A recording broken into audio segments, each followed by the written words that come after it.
In this video, you will learn how to set up an automated scan routine on the EVOS FL Auto 2 imaging system.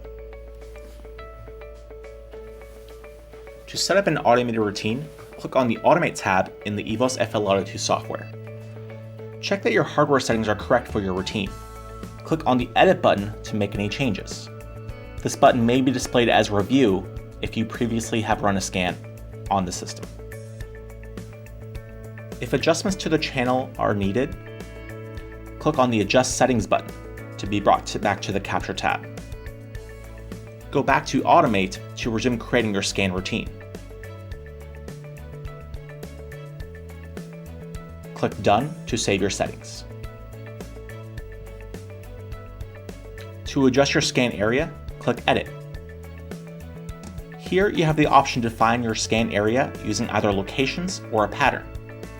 Locations allow you to import locations created within the Capture tab. If you have locations already defined, click Add Selected to add a currently selected location to your scan routine.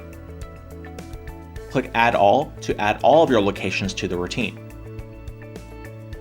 If you need to create a new location, click Create Locations to be brought back to the Capture tab so you may create new locations.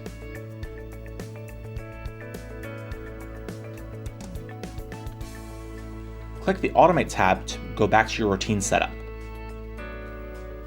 Pattern will allow you to define an area using either a grid with dimensions you manually define or a percentage of the vessel area you wish to scan.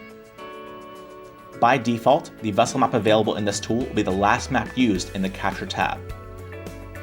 Adjust the vessel area for your scan by clicking Edit Scan Area, adjusting your area, and then clicking Done once your scan area has been set.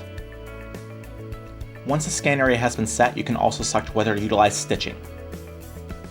Stitching will allow you to overlap images taken within a scan area to more accurately align your scanned images.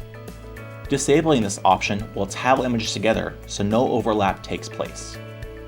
Click Done to save your scan settings for your routine. When you have finished setting up your scan, click Run to run your scan.